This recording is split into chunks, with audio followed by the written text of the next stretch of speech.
अर्पिता अपने पति अमन के साथ शहर में रहती थी। अर्पिता देखने में बहुत खूबसूरत थी और उसे अपनी खूबसूरती का बहुत गुरूर भी था।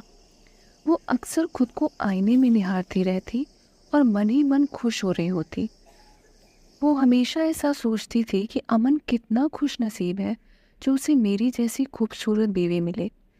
अर्पिता का पूरा ध्यान हर वक्त खुद को सजाने संवारने में ही बीतता था। वो घर में भी हर वक्त अच्छे कपड़े पहने और मेकअप किए रहती थी। एक दिन शाम को वो छत पर खड़ी थी और आसपास देख रही थी। तभी उसके घर के ठीक सामने सामान से लदा एक ट्रक और उसके पीछे एक कार आकर रुके। सामने वाले घर में नए किराएदार आए थे। अर्पिता ने देखा कि एक पति पत्नी और उनका छोटा बच्चा कार से उतरे और ट्रक के पास जाकर खड़े हो गए। अर्पिता ने देखा कि आदमी एक सुंदर कद काठी का था, पर उसकी पत्नी एकदम सांवली थी। अर्पिता ने सोचा कि पता नहीं इस आदमी ने सांवली लड़की से कैसे शादी कर ली। थोड़ी देर वो ट्रक से सामान उतरते देखती रही। फिर वो नीचे अपने घर में आ गई। घर में आते ही सबसे पहले वो शीशे के पास गई और खुद को जी भरकर निहारा और मन ही मन सोचने लगी कि पता नहीं उस सांवली लड़की को उसका पति पसंद करता भी होगा या नहीं।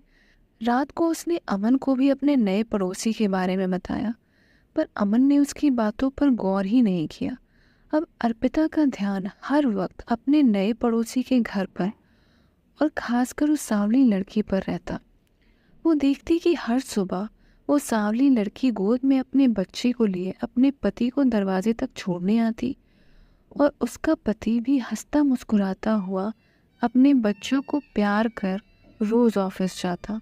उसके बाद दिन भर वो अपने बच्चे को साथ लिए घर के काम खत्म करती, फिर बाहर कपड़े सुखाने आती। शाम को अपने पति के ऑफिस से आने पर भी वो मुस्कुराते हुए दरवाज़ा खोलती। उसका पति भी उसकी बहुत परवाह करता और उसका ख्याल रखता था।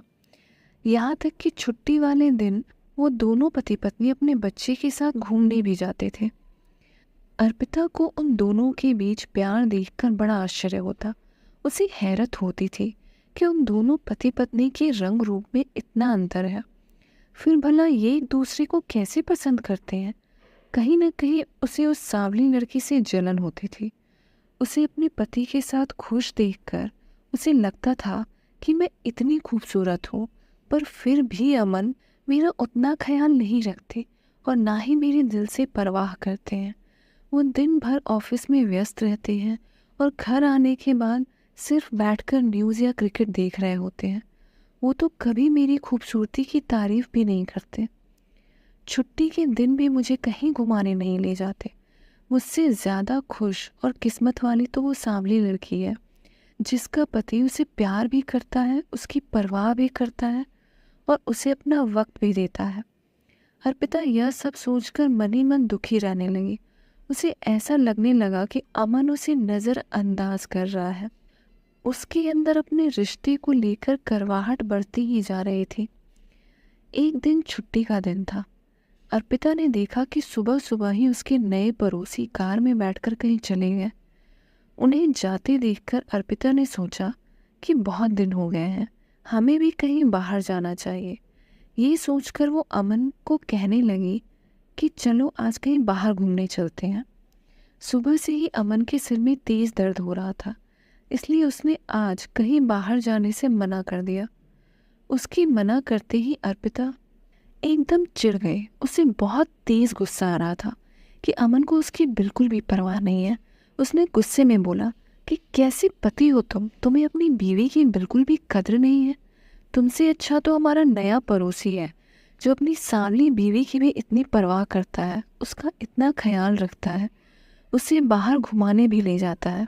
और एक तुम हो, पूरे हफ्ते ऑफिस के काम में बिजी रहते हो और छुट्टी के दिन सिर्फ घर में बैठ टीवी पर न्यूज़ और क्रिकेट देखते रहते हो।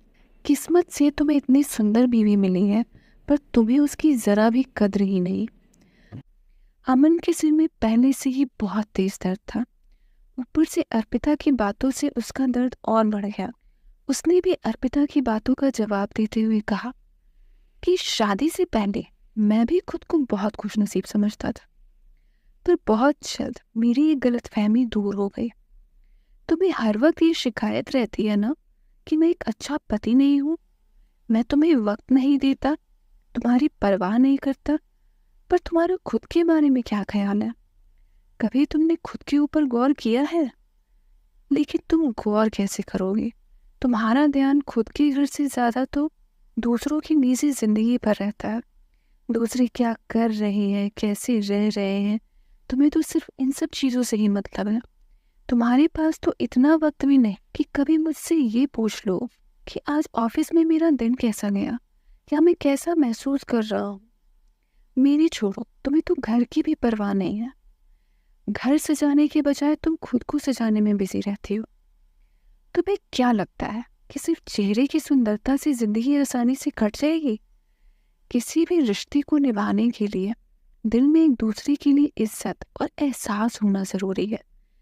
तुम्हें तो खुद को आईने में निहारने से फुर्सत ही नहीं है, तो भला मैं इसमें क्या कर सकता हूँ? और ये जो तुम बार बार उस सांवली लड़की का जिक्र करती हो ना, कभी सोचा है कि उसका पति उसकी इतनी इज्जत और परवाह क्यों करता है? क्योंकि भले ही शक्ल सूरत में तुम्हारी तुलना में कम हो, पर वो सीरत की जरूर अच्छी होगी। वो दूसरों की जिंदगी में झांकने के बजाय अपनी घर गृहस्थी पर ध्यान देती होगी, अपनी जिम्मेदारियों को दिल से निभाती होगी। यह कहकर गुस्से में अमन घर से बाहर चला गया। अर्पिता अमन की बातें सुनकर दंग रह गई। उसे अंदाजा ही नहीं था कि अमन को उससे इतनी शिकायतें हैं। अर्पिता सोफे पर बैठ गई और अपने घर को गौर से देखने लगी। उसने देखा कि दीवारों पर चारों तरफ मकड़ी के जाले लगे हैं। पूरा घर अस्त व्यस्त पड़ा है, किचन भी गंदा पड़ा हुआ है। यह सब देखकर उसे एहसास हुआ कि अमन सच ही तो कह रहा था। वो पूरा वक्त खुद को सजाने संवारने में लगा देती थी, पर घर को साफ सुथरा और व्यवस्थित रखने पर जरा भी ध्यान नहीं देती। उसके घर को देखकर ऐसा लग रहा था जैसे यहाँ महीनों से ढंग से सफाई नहीं हुई। अर्पिता उठी और झाड़ू लेकर पूरे घर की सफाई में जुट गई। उसने ठान लिया था कि वो आज पूरे घर की सफाई करेगी। उसने बर्तन साफ किए, गंदे कपड़े धोए, फर्श साफ किया, चीजों को अपनी जगह पर रखा। यह सब करने में उसे पूरे 3 घंटे लग गए। पर आज वो घर के कामों में इतनी व्यस्त थी कि उसे समय का पता ही न चला। 3 घंटे बाद जब अमन घर वापस आया तो वो घर देखकर चौंक गया। उसने देखा कि अर्पिता टेबल पर चढ़कर पंखे की सफाई करने जा रही है। तो उसने जाकर अर्पिता का हाथ पकड़ लिया और बोला, तुम रहने दो, मैं ये साफ कर दूंगा। अर्पिता ने कहा कि नहीं, तुम्हारे सिर में दर्द है, तुम रहने दो, मैं कर लूंगी। अमन ने अर्पिता की बातें सुनकर उसे गले लगा लिया और बोला कि बस मुझे ऐसी ही परवाह करने वाली बीवी चाहिए। ये कहकर वो हंसते हुए उसके हाथ से कपड़ा लेकर टेबल पर चढ़कर पंखा साफ करने लगा और अर्पिता मुस्कुराते हुए अमन को देखने लगी। आज वो बहुत खुश थी। आज उसे सूरत और सीरत का फर्क समझ आ गया था। यह कहानी हमें 2 बातें सिखाती है। पहली ये कि दूसरों के बारे में जानने से बेहतर है कि हम स्वयं को पहचान लें, क्योंकि एक समझदार व्यक्ति वही है जो दूसरों को देखकर उनकी खूबियों से सीखता है, उनसे तुलना और ईर्ष्या नहीं करता।